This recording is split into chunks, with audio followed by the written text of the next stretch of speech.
Então, pessoal, meu nome é Giliardi. Eu fiz algumas modificações, então peço licença. Como eu estou no meu Nordeste há 21 anos, eu mudei o desafio para peleja, o pelejado ECA, os desafios do pelejado ECA nessa sociedade atual. E aí eu trago para vocês o que danado é esse pelejar segundo o nordestinês. Então, no nordestinês, pelejar é palavras e expressões nordestinas pesquisar...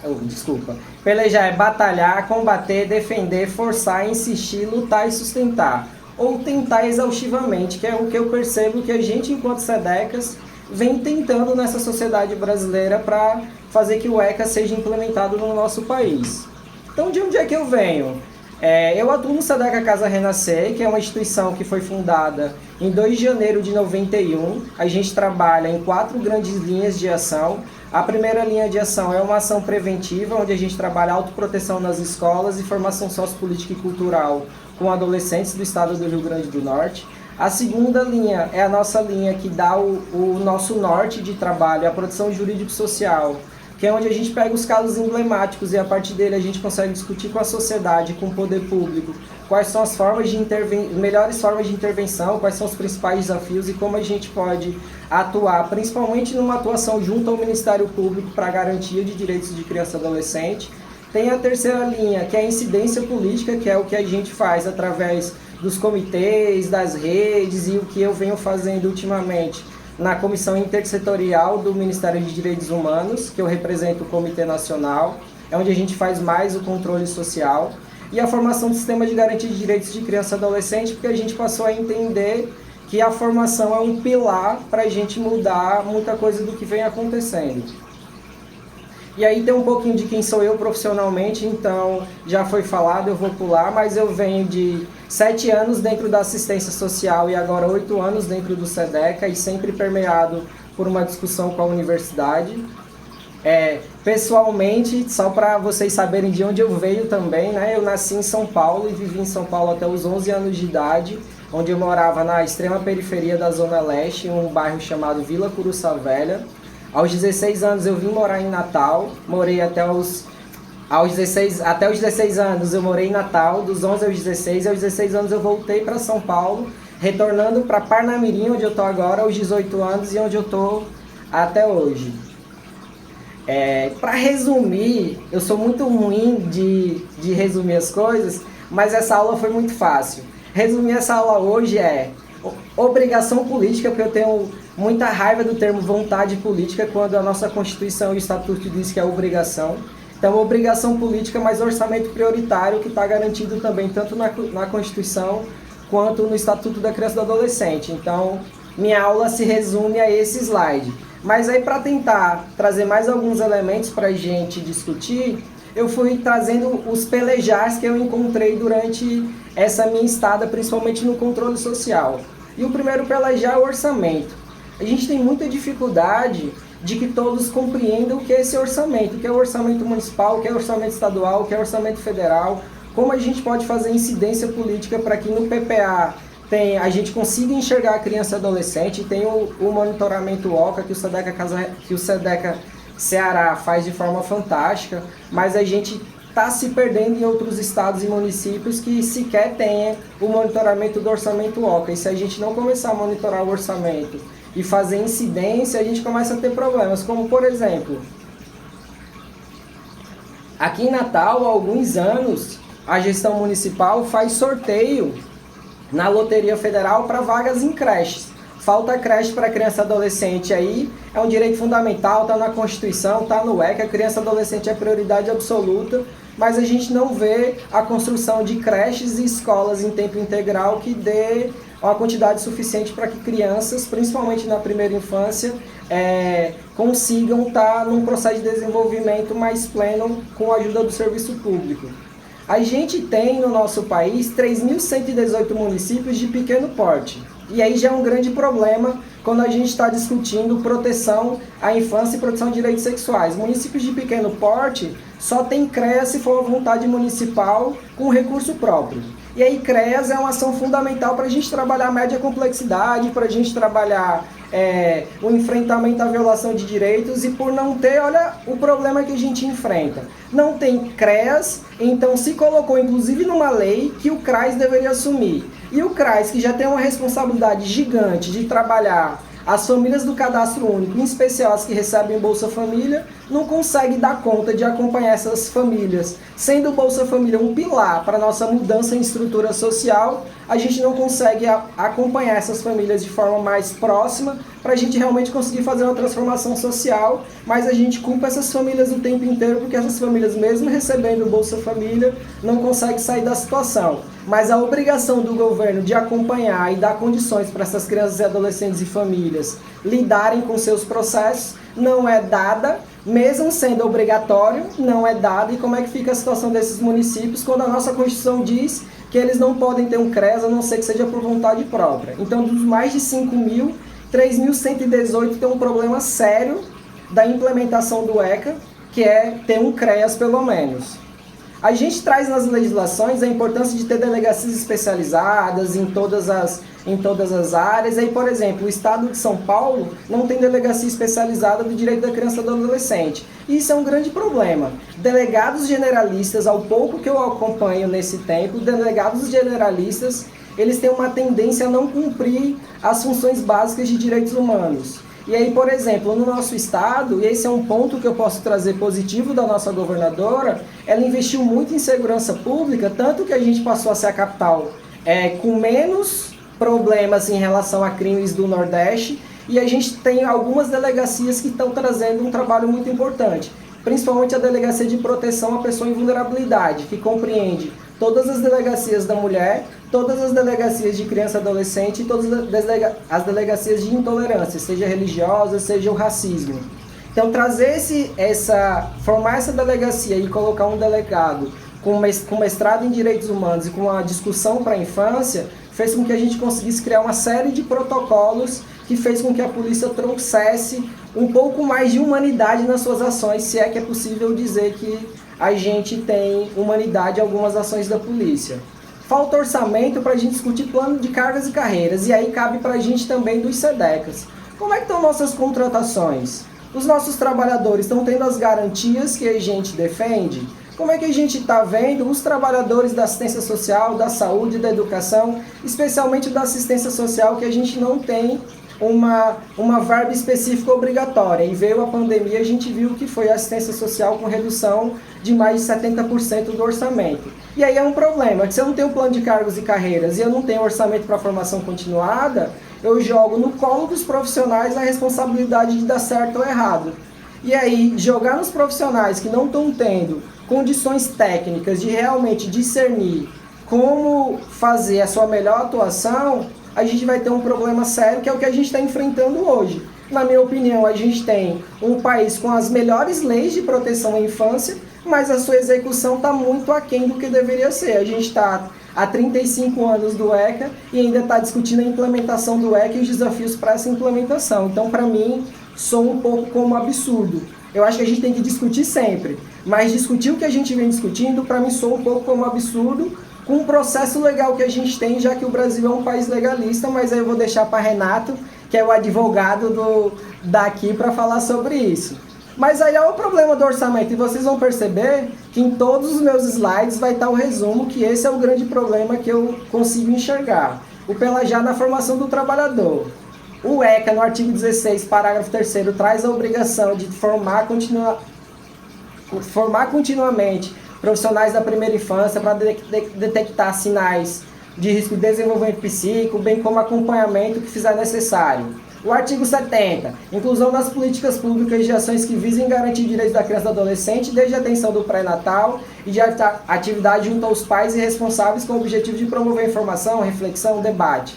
Onde é que a gente faz isso? É para ser nos CRAs, nas escolas? Quais as condições que a gente está dando para esses trabalhadores conhecerem e fazerem essas reflexões? Mas aí na prática o que a gente acaba enxergando é principalmente mãe solo sendo massacrada pela política pública por uma violência chamada negligência, que o filho dela não está na escola ou não está na creche, ela precisa sair para trabalhar, a gente, quanto política pública, chega naquela casa para acusar aquela mãe que ela está deixando, abandonando o filho dela para ser cuidado por uma outra criança, por exemplo. Uma criança de 11 anos cuidando de uma criança de 5, mas as capacidades estruturais do nosso país para crianças e adolescentes é deixada de lado, o que é fundamental ter uma estrutura para garantir essa proteção.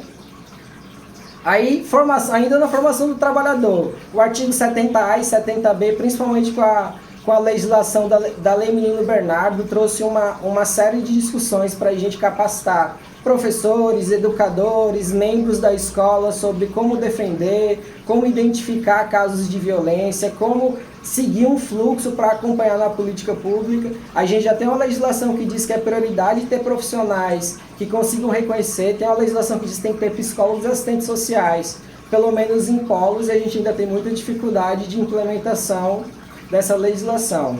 E aí a gente esquece de uma obrigação fundamental em tudo isso, que é a formação de crianças e adolescentes. Primeiro, nos casos que a gente acompanha, a gente tem muita dificuldade de trazer informação para essa criança ou para esse adolescente sobre o que está acontecendo, o que a gente está fazendo, quais são esses processos, por que ele é prioridade absoluta, por que a gente está fazendo cada uma de nossas ações. A gente tem essa dificuldade de trazer essa informação para ele. Mas o ECA já disse que é obrigado. Então, a primeira, é a obrigação a criança ter acesso à escola pública, que é a maior formação que pode ter, e próximo da sua casa, para a gente mitigar alguns riscos de violência, seja no translado da casa dela até a escola, porque tem que pegar um ônibus, ou porque no caminho pode acontecer algumas coisas. Então é interessante que a escola seja mais próxima e a gente já enfrenta esse problema também. Atendimento de creche em pré-escola de 0 a 5 anos. O Supremo decidiu há pouco tempo que a creche é um direito fundamental. E a capital do Rio Grande do Norte acha legítimo fazer eleição de creche todos os anos. Então a família que for sorteada vai para a creche, a família que não for sorteada não vai para a creche, e parece que isso está tudo bem, mesmo a gente fazendo incidência o tempo inteiro, a gente não consegue uma responsabilização da prefeitura por não garantir um direito básico. E quando a gente não consegue essas responsabilizações, a gente também acaba ensinando que isso pode acontecer com uma certa frequência, e aqui no nosso estado já acontece há 10 anos pelo menos. Formação técnico profissionais obedecendo os princípios éticos. A gente tem muita dificuldade de ver nas semanas pedagógicas proteção de crianças e adolescentes, a gente tem muita dificuldade de ver nos planejamentos da assistência social proteção de crianças e adolescentes, a gente tem muita dificuldade de ver na saúde, principalmente na atenção primária, a proteção de crianças e adolescentes, mesmo tendo uma legislação desde 1996 que fala sobre o planejamento familiar. E aí a gente passou a entender que o planejamento familiar só deveria ser feito com mulheres adultas, quando a nossa realidade de país é que adolescentes precisam trabalhar planejamento familiar também, e a gente não trabalha. E olha as consequências que a gente vem tendo da quantidade, inclusive, de adolescentes que estão adquirindo HIV, que é a curva maior que a gente está tendo. O pelejar, que aí esse é um problema estrutural. Comunicação entre os atores do sistema de garantia de direitos de criança e adolescente. O que a delegacia faz não se comunica com o que a assistência faz, que não se comunica com o que a saúde faz, que não se comunica com o que a assistência faz. Quando a gente pega os dados desses 4 órgãos, nada bate, mesmo tendo legislações específicas falando da obrigação na comunicação. A gente não consegue ver o que é comunicado de violência sexual no hospital, junto com o comunicado de violência sexual na delegacia, junto com o comunicado de violência sexual na assistência social. Isso acaba mostrando que esses atores não estão interagindo, o caso acaba chegando em um espaço e não chega em outros espaços. Isso é fundamental que a gente, enquanto SEDEGA, consiga fazer uma incidência para trabalhar essa intersetorialidade, que entenda a criança e adolescente como prioridade absoluta.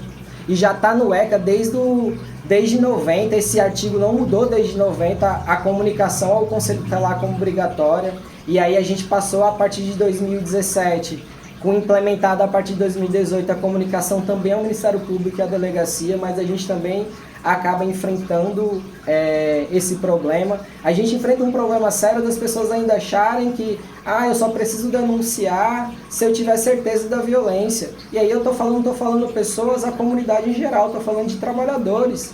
Todos os dias eu recebo algum pedido de ajuda de uma pessoa falando eu não denunciei ainda, ou eu não comuniquei ainda porque eu não tenho certeza se aconteceu.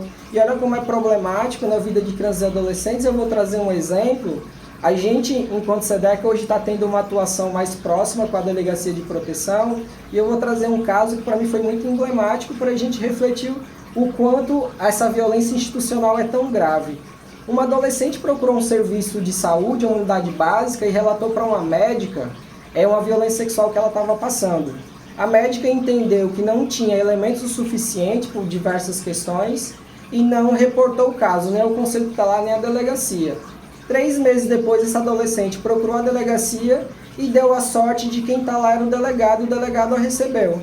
Quando o delegado a recebeu e ela comunicou o que estava acontecendo e explicou que tinha buscado o serviço básico de saúde, o delegado pegou e contabilizou quantas violências essa adolescente passou, desde a comunicação à médica até chegar a comunicação a ele, delegacia, e essa médica está sendo responsabilizada por negligência.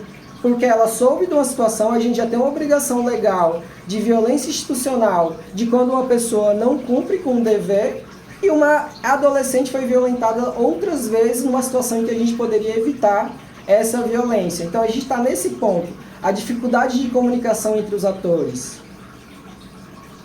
Aí o outro pelejar, a comunicação entre os atores e a criança, o adolescente e a família. A gente tem uma mania, e aí eu coloco como mania muito chata que deve mudar, de só entregar papel. Então, quando uma família busca um serviço de saúde, de assistência, de educação, a forma como ela é encaminhada por outro setor é um papel. Ó, você vai com esse papel em tal local e aí eles vão te ajudar. Quando o direito à informação sobre a vida dela é um direito que está previsto tanto no Estatuto quanto na Constituição, é um direito da pessoa saber o que está sendo discutido sobre a vida dela, ou como está sendo traçada os caminhos na política pública da vida dela, mas a gente ainda acha, na nossa tutela, que a gente é quem detém esse saber e a criança e adolescente e suas famílias não têm o direito de saber o que está acontecendo. Então, é uma problemática muito séria que a gente precisa enfrentar.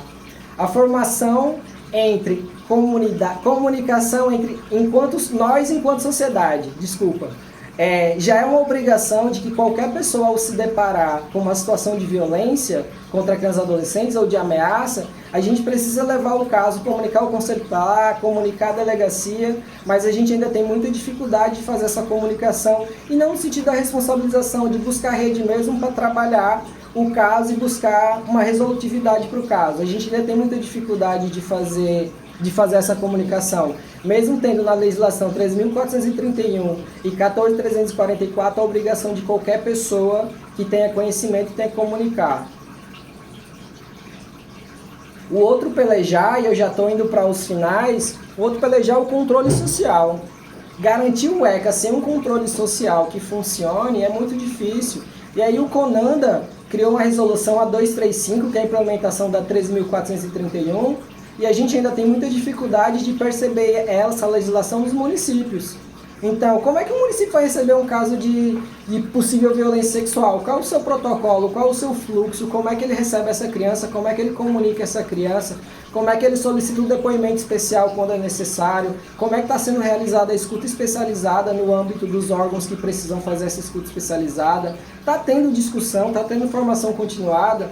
O controle social deveria estar olhando para isso e trazendo as obrigações dele de deliberar para a política pública, executar o que não está sendo executado. Mas a gente tem uma dificuldade gigantesca ainda hoje, e vocês acompanharam como é que foi, e parabéns ANSED, vocês acompanharam como é que foi para a gente aprovar a resolução do aborto legal. E essa resolução do aborto legal não foi criado nada novo que já não tivesse em legislação.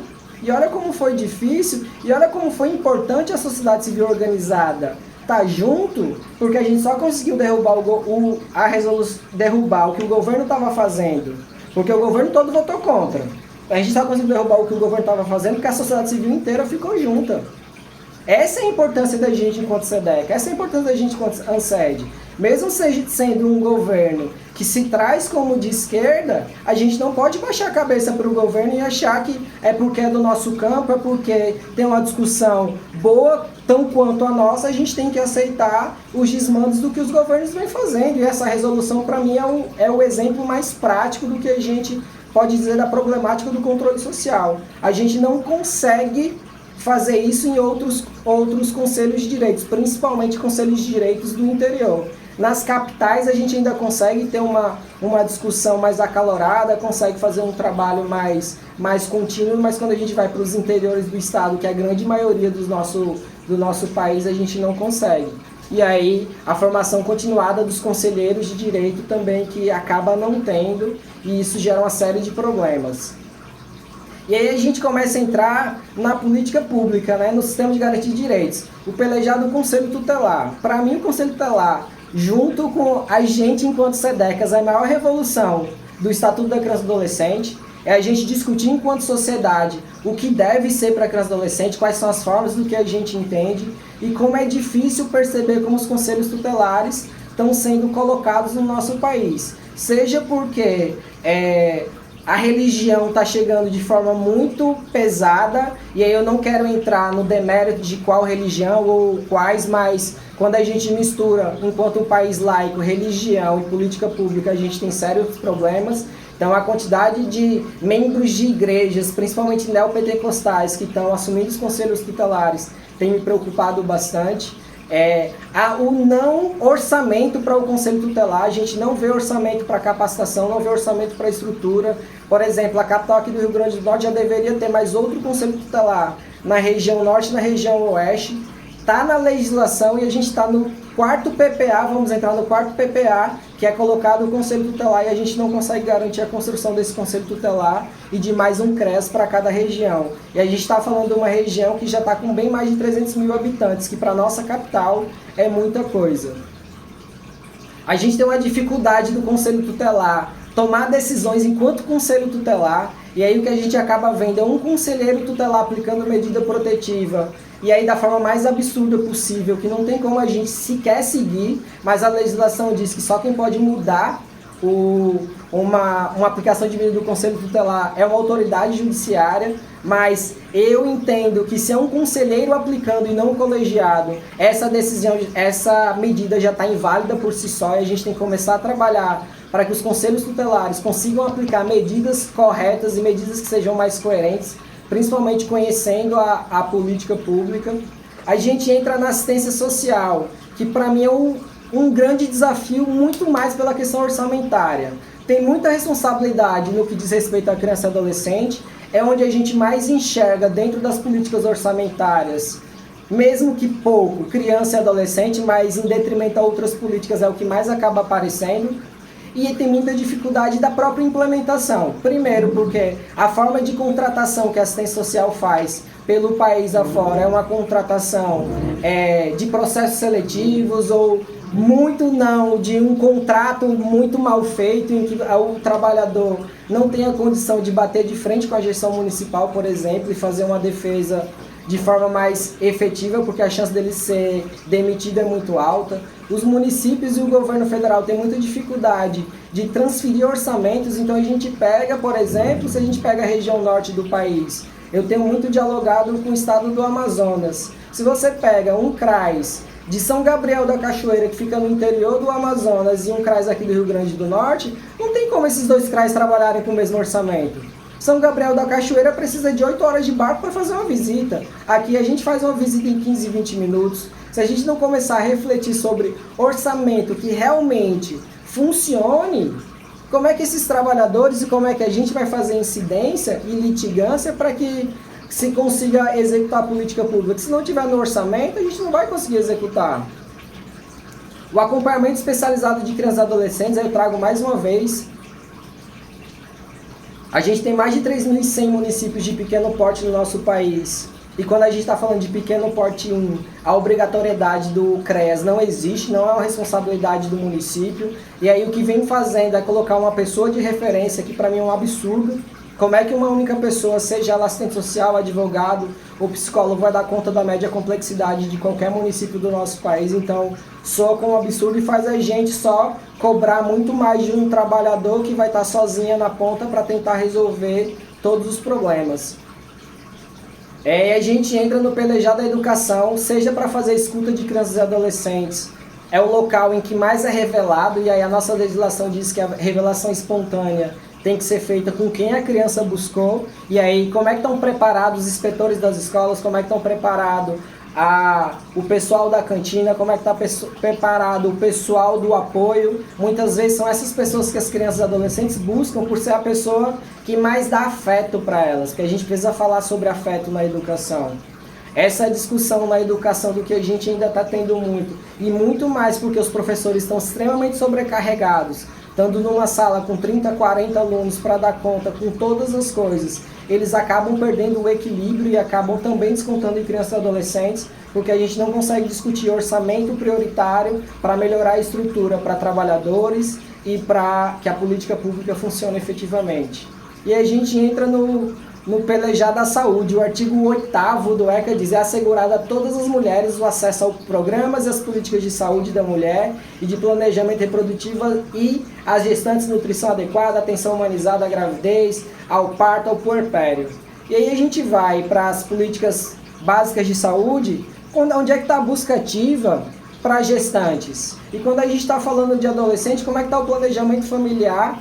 Porque quando chega para qualquer adolescente em qualquer serviço público de saúde grávida, ela sofre muito mais preconceito do que uma assistência pedagógica, como o ECA diz. Então a gente passa muito mais perguntando por que a adolescente engravidou, do que tentando trabalhar com ela todo esse caminho e dificuldade do que é uma gestação. Se é difícil para uma mulher adulta que já está completamente formada, você imagina para uma pessoa que está em condição peculiar de desenvolvimento, porque o nosso estatuto colocou.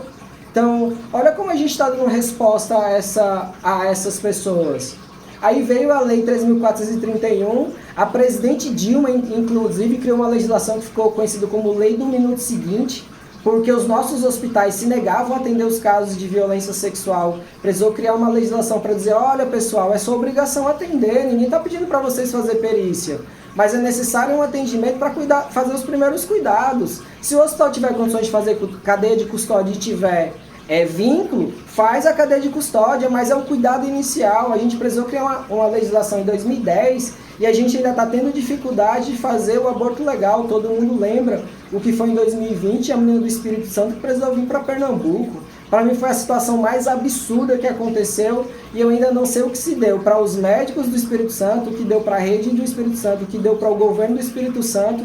E mais uma vez tem um caso extremamente emblemático e a gente não conseguiu ter uma resposta. Espírito Santo, inclusive, o nome da avenida onde tem o monumento da Araceli, o nome da avenida é o nome da família do abusador dela. É absurdo, se tenta mudar o tempo inteiro e nunca se consegue se mudar. E aí a gente entra num pelejar extremamente complexo, que é a justiça e segurança pública. Como tem sido difícil trabalhar, e eu não trago tanto a realidade do Rio Grande do Norte, que a gente vem avançando, principalmente com o Ministério Público, com a Polícia Civil, mas como tem sido difícil trabalhar em parceria com o Ministério Público e Justiça. Como é difícil esses atores dialogarem entre si e principalmente olhar a criança e adolescente como prioridade absoluta, olhar a criança e adolescente como o ECA diz. A gente vê, se pegar, analisar, eu nunca fiz, mas eu pretendo fazer em algum momento, se analisar os processos de responsabilização que a gente tem, quantos processos de responsabilização o Estado também é responsabilizado e quantos processos de responsabilização as famílias são responsabilizadas, é absurda. A gente tem evoluído aqui no Rio Grande do Norte, eu já agradeço a nossa advogada do SEDEC que está presente nessa aula, a gente tem conseguido avançar de conseguir reparação indenizatória para as famílias. E mesmo que seja mínima, mas já você mostra para o poder público que ele precisa começar a olhar para esse tipo de coisa, ele precisa ser responsabilizado também. Mas a gente não consegue chegar, a gente demora. Um dos casos em específico, a menina sofreu violência aos 17 anos. E a audiência dela foi 6 anos depois, ela teve um surto psiquiátrico dentro da audiência. E aí, caramba, o que a gente está fazendo? A pessoa já passou por uma situação de violência grave. No momento que a gente vai dar a resposta, mesmo com a condenação do agressor, com condenação de tempo de cadeia e indenização, mas para essa adolescente que teve um surto, precisou voltar para acompanhamento psiquiátrico, precisou voltar para acompanhamento psicológico, que resposta é essa que a gente está dando? E a gente entra no outro problema, o valor da violência. Essa adolescente ganhou 10 mil reais, outra ganhou 40. Então, para o agressor, uma violência vale 10 mil reais. É isso que a gente está dando como resposta. A nossa justiça precisa avançar, principalmente com delegacias especializadas, promotorias especializadas e juizados especializados.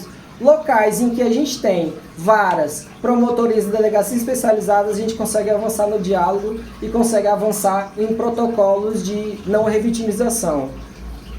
A gente tem muita dificuldade, por exemplo, a aplicação à resolução que o Ministério Público criou o ano passado, o Conselho do Ministério Público.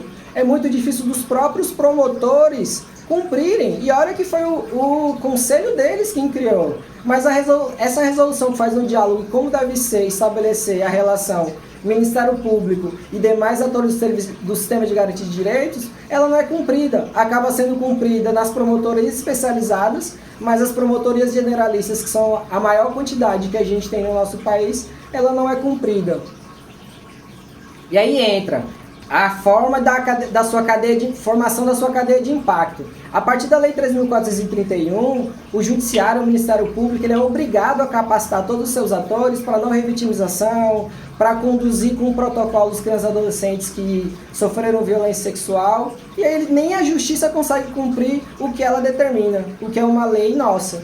Então, como é que a gente fica se os atores que estão no sistema judiciário, no Ministério Público, estão forçando, por exemplo, o CREAS para estar dando laudo?